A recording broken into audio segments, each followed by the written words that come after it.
नमस्ते साथियों।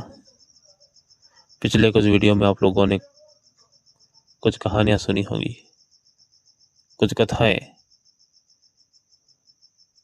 शिवलिंग को लेकर मैंने कुछ वीडियो बना रखे हैं। अगर आप लोगों ने वीडियो नहीं देखे हो तो जाकर देख सकते हो। उसमें मैंने बहुत कुछ बता रखा है शिवलिंग के बारे में, क्यों काटा था आखिर शिवलिंग को। जब सारी प्रक्रिया हो जाती है उसके बाद अब उस वीडियो के जरिए हम आगे बढ़ चुके हैं, काफ़ी आगे, कम से कम 5वां वीडियो बन चुका है। तो इस वीडियो में जो कुछ कथाएं बाकी है, बस उसी के बारे में बात की जाएगी। ज़्यादा आप लोगों को गुमराह नहीं किया जाएगा। तो दोस्तों, अब बने रहिए इस वीडियो के साथ। हम सीधा पॉइंट में आते हैं कि वर्मा जी ने कहा दिया था कि ऐसी एक स्त्री की तलाश करो जो शिव जी का लिंग है उसे धारण कर सके। उसमें ऐसी क्षमता हो, इतनी क्षमता हो कि वो शिवलिंग को धारण कर सके और फिर धारण करने के बाद उसको कोई परेशानी, कोई हानि नहीं हो, ऐसी कोई स्त्री। तो फिर बातों बातों में किसी ने कह दिया कि संसार में ऐसी कोई स्त्री नहीं है, परंतु एक है, एक ऐसी स्त्री है जो कि शिवलिंग को धारण कर सकती है। तो फिर कौन है, बताया जाए जल्दी से। बता दिया कि हाँ, है ना, एक माता पार्वती। हाँ, वही एक ऐसी स्त्री है जो शिवलिंग को अपनी योनि पीठ में धारण कर सकती है। उसमें इतनी क्षमता है, उसमें इतना पावर्स है। तो फिर पार्वती कौन है? तो पढ़िए ना, इसमें आप शिव महापुराण में पढ़िए, पूरी बुक पढ़ लीजिए, आप लोगों को मिल जाएगा कि पार्वती जो है वो शंकर भगवान की पत्नी है। और उनको पता है, मालूम है उनको कि ये शिवलिंग को किस तरह से जो काबू में किया जा सकता है, उसके अंदर जो तेज है उसको कैसे हम शांत कर सकते हैं। इसीलिए ये जो कार्य है ये माता पार्वती ही कर सकती है, किसी के बस की बात नहीं है। और दूसरी चीज इसमें ये है कि पार्वती जो है उनकी पत्नी है, तो उनको पता है कि इस शिवलिंग को किस तरह से शांत किया जाता है। साफ साफ लिखा है दोस्तों, पढ़िए आप लोग, गहराई से पढ़िए, समझिए इस बातों को। इसमें एक बात और लिखी मिलती है कि कुछ विधि विधांत पूजा के बारे में। जल से कलश भरना है, जो और कुछ घास लगाना है, और पूजा विधि से हवन यज्ञ करना है। और फिर वो जो जल है, जो पवित्र जल बन जाता है, उस जल से शिवलिंग के ऊपर वो जल चढ़ाना है, उसे विसर्जन करना है, उसे मतलब मसल डालना है, धोना है, उससे साफ करना है उस पानी से। तो उससे क्या होगा कि उसकी जो ठंडक है, शीतल जल की जो ठंडक है, कलश के अंदर वो जल भरा था, तो उसकी जो ठंडक है, उस ठंडक की वजह से शिवलिंग जो है शांत हो जाएगा। और वो इस तरह से जो है भाग दौड़ करना, जलाना, ये सब कुछ खत्म कर देगा और वो शांत क्रिया में आ जाएगा, बिल्कुल शांत हो जाएगा। अब दो बातें हो गई। अब वर्मा जी खुद ही कह रहे हैं कि एक तरफ तो ये कह रहे हैं कि हम लोग जाइए माता पार्वती के पास और उन्हें ये सूचना दीजिए कि इस तरह से जो शिव जी का जो लिंग है, इस तरह से जो तीनों लोगों में हाहाकार मचा रखा है, तो कृपा करके आप उसे धारण कीजिए अपनी योनि पीठों में। और दूसरी तरफ ये है विधि विधान से जल को पवित्र बनना जा रहा है और उसी जल को शिवलिंग के ऊपर डाला जा रहा है और शिवलिंग को शांत किया जा रहा है। बताओ, एक ही पन्ने के ऊपर और एक ही बुक के अंदर ये बातें, अरे कैसे लिखते हो यार, जरा समझा करो, सोच विचार कर लिखना चाहिए इस बातों को। एक ही बुक के अंदर दो विचार लिख लिए। क्या ऐसा भी हो सकता है कि लिखने वाले ने सही लिखा हो, जो किसी ने कहा हो ऐसा, ऐसी ऐसी क्रियाएं जिसने की हो वो इसी प्रकार की हो या ऐसी हो, तो भी हो सकता है कि कुछ न कुछ वहां पर ये मिलावट हुआ हो। चलो इस बातों को छोड़ते हैं, आगे बढ़ते हैं। आगे क्या होता है, शिवलिंग को कैसे शांत किया जाता है, हम उसी पर ध्यान देते हैं अभी। देखो, ऐसी कोई बातें होती है जो सोचने पर हमें विवश कर देती है। हमें अवश्य उस बातों के बारे में सोचना चाहिए कि अभी जो बात हो रही है शिवलिंग की, स्थापित की बात हो रही है कि उसको स्थापित कहाँ किया जाए। अब उसके साथ अब एक बात और जोड़ दी गई है, ये बाद में ही जोड़ा गया होगा, जो पहले तो कभी पूजा पाठ के बारे में कुछ ये वर्णन नहीं मिला है कि पूजा पाठ कभी किसी चीज की हुआ करती थी।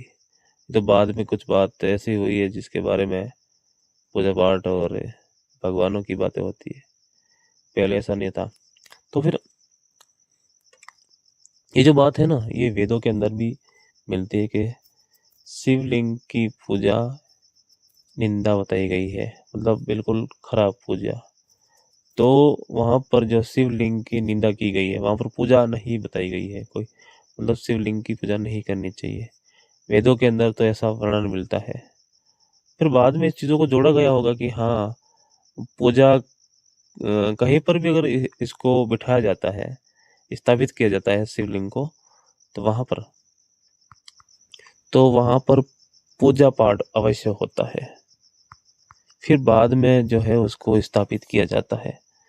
तो पहले जब डायरेक्टली ऐसा हो रहा था कि स्थापित की बातें आ रही थी कि माता पार्वती को कहिए कि आप इनको शांत कीजिए, आप इनको स्थापित कर दीजिए, तो ये जो बातें हैं बाद को इस बातों को चेंज कर दिया गया। पहले जो है अब क्या करना होता है कि पहले पूजा पाठ, ये हवन यज्ञ करके मंत्र और फिर शीतल जल से जो पवित्र पानी होता है उससे शिवलिंग को ठंडा किया जाता है, धोते हैं, साफ कर देते हैं, फिर शिवलिंग की स्थापना बताते हैं, और आज वही होता है, ऐसा है। तो ये सिस्टम जो है कुछ न कुछ यहाँ पर मिलावट होकर ऐसा सिस्टम आगे बढ़ गया है और आज वही चल रहा है, पहले पूजा फिर स्थापना होती है, ठीक है ना। तो चलो आगे बढ़ते हैं। बातें इतनी बढ़ा दी गई है पूजा पाठ की। अब मैं इसके अंदर देखा हूँ, पढ़ा हूँ, तो बहुत ज़्यादा की मात्रा में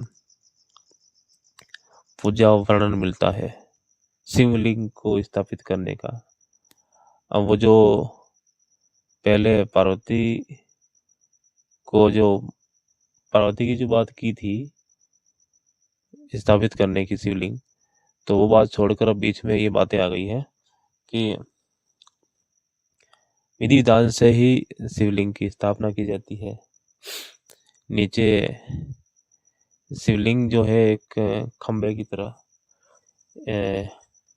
सीधा एक खंबे की तरह जो है, एक पिंड है, एक आकृति है, और उसके नीचे जो है एक योनि स्वरूप, एक ऐसा आकृति, योनि स्वरूप आकृति बनाई है, और फिर उसी में जो है शिवलिंग को स्थापित कर दीजिए, खड़ा कर दीजिए उसमें। तो ये हो गया है शिवलिंग की स्थापना, और बड़े विधि विधान से कीजिए, पूजा पाठ करके कीजिए। तो यहाँ पर ऐसी बातें जो है बता दी गई है।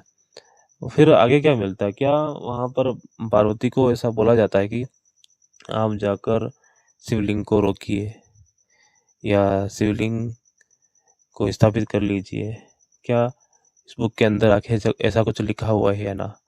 तो जरा उसके अंदर हम देखना चाहेंगे कि क्या लिखा हुआ है। सारा खेल खत्म हुआ, पूजा पाठ पूर्ण हो गया, शिवलिंग स्थापना करने की विधि विधान से बातें बताई गई, जिसको आप लोग पढ़कर उनको समझिए और उन्हीं अनुसार आप लोग कभी भी शिवलिंग स्थापना करो तो इसके माध्यम से आप लोग कर सकते हो। और अगर फिर बाद में अगर हम देखेंगे कि पार्वती जी ने शिवलिंग को शांत कर दिया था, लिंग को शांत कर दिया था, या फिर स्थापना कर दी थी उनकी, तो फिर उसको शांत उस समय जब वो इसमें तेज से भरा हुआ था, उसके अंदर जोश था, तो उसको शांत किया गया। तो आज जो हम प्रक्रिया देखते हैं, आज जो हम पूजा पाठ देखते हैं शिवलिंग के ऊपर, लोग दही दूध जल चढ़ाते हैं, तो आखिर ये क्या है? क्या अभी भी वो उसके अंदर वो तेज है? क्या अभी भी वो जागृत अवस्था में है? क्या आज भी उनके अंदर इतना जोश है जो जिसे उनको आज भी ऐसा लग रहा है कि वो शिवलिंग जो है ऐसा अवस्था में है? क्या उनको शांति नहीं मिली है? तो इतना लोग आज भी उनके ऊपर जल दूध दही चढ़ाते हैं, पानी चढ़ाते हैं। बताओ आखिर ये क्या है आज का व्यवसाय? ऐसा इस तरह से लोग जो है अंध भक्ति क्यों कर रहे हैं? आज भी इतना क्यों उनको मानते हैं? क्या आज भी शिवलिंग जो है ऐसा ही जागरूक है? बताइए आप, ठीक है ना। मेरा सवाल दोस्तों आपसे ये नहीं है, जिस तरह से अगर आप लोग समझते हो हर बात को, पढ़े लिखे सभी होंगे, तो इस बातों को आप खुद समझिए। जब ये घटना कब हुई होगी, उसके बाद उस घटना होने के बाद जो है शांति भी प्राप्त हो गई, शिवलिंग को शांति प्राप्त हो गई, तो फिर उसके बाद जो है आज जो पत्थर के शिवलिंग बनाकर आप लोग इस तरह से जो जल चढ़ाते हो उस पर, तो पत्थर को ऊपर अगर जल डालते हो, उस पर दही डालते हो, तो वो तो बहकर इसमें नाली या किसी गटर में जाता होगा। तो ये कहाँ उसको शांति मिल रही है? और आज का जो बना हुआ शिवलिंग वो तो पत्थर का है ना, आप लोग खुद महसूस कीजिए, पत्थर का है, उसके एक बूंद की उसके अंदर नहीं जा रही है। तो मतलब कैसे आप इस तरह से जो है ये अंधविश्वास वाली भक्ति करते हो, है ना। एक बात समझ में आती है यहाँ पर, जब पार्वती जी ने लिंग को शांत कर दिया, उसके बाद जो है शिवलिंग फिर कैसे जागृत हो गया? वो तो उस समय कटा था और उस समय शांत हो गया। तो कुछ ऐसे चतुर लोग जिन्होंने इस कार्यक्रम को चलाना चाहा और इस कार्यक्रम को आगे चलाकर धंधा बनाना चाह रहे थे, इसीलिए क्या कि इस चीज को जागरूक रखा और लोगों के अंदर डर पैदा कर रखा। लोगों को बोल दिया गया कि अगर आप लोग शिवलिंग नहीं पूजोगे, आप लोग जल नहीं चढ़ाओगे, तो क्या होगा? आपको परेशानी हो जाएगी, शिवलिंग के अंदर वही आग वापस उबड़ जाएगी और वही प्रकाश, वही तेज उस शिवलिंग के अंदर झाग जाएगा। तो फिर ये वापस जो है आग फेंकेगा और ये लोग इस ब्रह्मांड में घूमेगा, फिर लोगों को परेशान करेगा, लोग मरेंगे इससे। तो इस तरह की जो बातें हैं जो वहां से शुरू कर दी। इसके ठीक कुछ बाद एक काल्पनिक कहानी है, फिर भी कहानी तो आगे बढ़ती रहती है ना। तो फिर उसके बाद जो है ये बातें फैला दी गई, फैलाते फैलाते फिर वही लोगों के अंदर चलता गया, वही बातें चलती गई लोगों के अंदर के शिवलिंग जो है जागरूक हो जाएगा तो अनर्थ हो जाएगा, पूरी दुनिया में आग लगा लेगा। तो फिर इस तरह से जो लोग फिर इस बातों को डरते गए और आगे से आगे उनकी पूजा पाठ करते गए, पानी डालते गए, ठंडा करते गए, पानी डालते गए, ठंडा करते रहे। और आज तक वही हो रहा है कि पानी डाल रहे हैं, ठंडा कर रहे हैं, पानी डाल रहे हैं, ठंडा कर रहे हैं, पता नहीं पत्थर को क्या ठंडा करेंगे। अब वो गोल गोल जो बनाकर आकृति मशीनों के द्वारा या किसी बनास का पत्थर उठाकर लाते हैं और रख देते हैं, और उसी के माध्यम से जो है अब उसको ठंडा कर रहे हैं। बताओ, न जाने कोई इस युगों में, सालों में वो शिवलिंग जो है कटा होगा और फिर गिरा होगा और फिर पार्वती ने शांत किया होगा। फिर आज के लोग देखो, पत्थर को शांत कर रहे हैं, पत्थर के ऊपर दूध दही ये पानी डाल रहे हैं। बताओ, वो ठंडा कर रहे हैं। वो तो पहले से ठंडा ही रहता है, उसको क्या ठंडा करोगे। गर्मी के अंदर आप जाओगे तो कहीं पत्थर ऐसे पड़ रहते हैं तो वो तो गर्म रहते हैं। तो तापमान है सूर्य का, तापमान बढ़ जाता है तो कोई पत्थर वैसे खुले में पड़ रहते हैं तो वो तो गर्म रहते हैं। तो अगर ऐसे आप लोगों को ठंडा करना है तो मैं तो कहता हूँ कि ऐसे बहुत सारे बनास के अंदर पत्थर हैं जो शिवलिंग के आकार के हैं, उनको भी ठंडा कीजिए। वो भी गर्म हो रहे हैं, उनके अंदर भी आग जल रही है। तो क्यों आप एक पत्थर को लेके जाते हो और उसको ठंडा करते हो। बताओ, बहुत सारे पत्थर है ना। और जो लोग अब बनाते हैं, जो लोग शिवलिंग की आकृति बनाते हैं, देखा होगा आप लोग, कई मिलों में गोदामों में स्टोव खड़े रहते हैं, शिवलिंग स्टोक रहते हैं, बने बनाए मिलते हैं वहाँ पर, वो मशीनों के द्वारा बनाते हैं। तो मैं तो कहता हूँ कि गर्मी के टाइम उनके अंदर भी गर्मी रहती है, तप रहता है। तो आप एक एक शिवलिंग, दो शिवलिंग लेके जाते हो, उसको स्थापित कर देते हो, उनका ही जल चढ़ाते हो। तो वो दुकानों के ऊपर, वो दुकानों में, गोदाम मिलों के अंदर जो वो शिवलिंग बने हैं, स्टॉक माल पड़े हुए हैं, तो उनके अंदर भी तो वो तप बढ़ रहा है ना। तो वहाँ पर भी जाकर आप लोग जल चढ़ाइए, दूध चढ़ाइए। क्यों, वो आपके आस्था नहीं क्या? क्या वो आपके भगवान नहीं है? तो मेरा कहना तो यही है कि आप लोग खुद सोच विचार करो इस बारे में कि कितना ये गलत हो रहा है। इसी पत्थर के कुछ सदस्यों को आप जल चढ़ा रहे हो और बाकी पत्थर जो है वो गर्म होते जा रहे हैं, गर्म होते जा रहे हैं, एक जगह पर पड़े हैं। तो ये तो कितना भेदभाव हो रहा है ना। भगवान, आप भगवान के अंदर ही भेदभाव कर रहे हो यार। चलो आगे बढ़ते हैं। तो दोस्तों, कहानी को शायद अब हम यहीं पर ख़त्म करना चाहेंगे। और जो कथा है, कथा तो बहुत है, अभी भी कथा पूरी नहीं हुई है। और बाकी कुछ कथाएं जो है आप लोग शिव महापुराण में पढ़ लीजिए। क्योंकि मैं काफ़ी टाइम से जो है ये जो शिवलिंग, ऋषियों ने शिवलिंग काटा था शिव जी का, तो ये जो कथा है, मैं काफ़ी समय से जो है इसको पढ़ रहा हूँ और पढ़ के मैं कुछ वीडियो बनाया हूँ। तो इसमें 4-5 वीडियो बन गए मेरे। तो अब मैं शायद इस जो शिव महापुराण की जो शिवलिंग काटने वाली जो कथा है, इसको मैं ख़त्म करना चाहूँगा, बंद करना चाहूँगा। और हम किसी और विषय में बात करना चाहेंगे दोस्तों। तो अब मैं आप लोगों को दोस्तों इसे एंड करने से पहले कुछ बातें और भी कहना देना चाहता हूँ कि आप लोग इस बातों को समझिए। अब यहाँ पर स्थापना हो गई है, अब स्थापना होके फिर बाद में शिवलिंग जागृत हो जाता है। इसी डर के वजह से लोग आज इसको पूजते हैं, मानते हैं और जल चढ़ाते हैं। मेरा कहना तो यही है कि आप लोग ये इतने सारे जो मिष्ठान, दूध दही, जल, शहद, फल फ्रूट, ये आप ये ऐसे मत कीजिए, व्यर्थ मत कीजिए इसको। मतलब व्यर्थ मत कीजिए, किसी गरीब लोगों को खिला दीजिए। आप लोग गरीब को दे दीजिए तो उनका पेट भर जाएगा।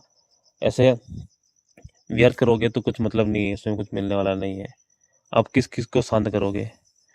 क्या वो अकेला जो है वो शिवलिंग, जो आप लोग मंदिर में बैठा हुआ शिवलिंग, क्या उसको शांत करोगे? तो वो शिवलिंग आप कहाँ से लाए थे, ये बताइए मुझे। लाए तो कहीं से ही नहीं, कहीं से लाए होंगे, जहाँ पर कहीं बनता होगा वहाँ से लाए होंगे, फिर कहीं नहीं तो किसी बनास से लाए होंगे। तो बनास में तो बहुत सारे पत्थर भी रखे हुए हैं शिवलिंग आकार के, तो उनको भी तो फिर चढ़ाओ आप लोग। अगर आप लोग एक को चढ़ा रहे हो तो फिर दूसरे चीज़ों को नाराज क्यों कर रहे हो? दूसरे शिवलिंग को नाराज क्यों कर रहे हो? तो फिर सबको चढ़ाओ, आप सबको मान लो। और अब मैं आप लोगों से बस यही कहना चाहूँगा कि आप लोगों को स्पष्ट अगर जानकारी समझनी है तो आप लोगों को बिल्कुल, तो आप लोग पहली तो चीज़ मैं आप यही कहूँगा, इसमें ये जो बुक है, ये शिव महापुराण, ये बुक आप लोगों को मंगवानी चाहिए और इसमें पढ़ना चाहिए। और दूसरा जो है सत्य का दर्शन, सत्य के दर्शन चैनल है, उसके माध्यम से ही कुछ जानकारी मैं प्राप्त किया हूँ। और दूसरी जो जानकारी है, मैं शिव महापुराण जो किताब है उसमें देखकर, उसमें पढ़कर मैं जानकारी प्राप्त किया हूँ। आप लोग एक काम कीजिए, एक तो आप मंगवा लीजिए ये जो किताब है शिव महापुराण। और दूसरी चीज़ आप ये लोग कर ऐसा कीजिए कि दूसरी चीज़ आप ना सत्य के दर्शन चैनल है मेरे गुरुजी, तो सत्य के दर्शन में आप लोग ये वीडियो मिल जाएगा जो शिवलिंग, ऋषियों ने शिवलिंग काटा था, ये एक वीडियो मिल जाएगा आप लोगों को। तो उस वीडियो को आप लोग पूरा देखिए और समझिए, हमको बिल्कुल बारीकी से और पूरी डिटेल के साथ आपको समझाया जाएगा। मैं जो डिटेल आपको दिया हूँ, तो मेरी डिटेल इसमें, मेरी कुछ अनुभव की डिटेल इसमें डाला हूँ। और मैं जब भी कुछ बात कर रहा हूँ तो इसमें जो है कुछ अनुभव की बात है, और कुछ इसमें बुक में देखकर बात की गई है, और कुछ जो बातें मेरे गुरु द्वारा बताई गई बातों को मैं ऐड किया हूँ। इसमें 3 चीज़ें ऐड करके आप लोगों को सारी बात बताई है। तो आप लोगों को और भी स्पष्ट जानना है तो बुक मंगवाइए। और दूसरी चीज़ है, जो मेरे गुरुजी का चैनल है सत्य के दर्शन, उनको ओपन कीजिए, सब्सक्राइब कर लीजिए, और फिर उनका वीडियो निकालिए, ऋषियों ने शिवलिंग क्यों काटा, तो उसमें आपको स्पष्ट जानकारी मिल जाएगी। दोस्तों अब हम कोई नया टॉपिक, नया वीडियो लेकर आएंगे। तब तक के लिए दोस्तों नमस्कार।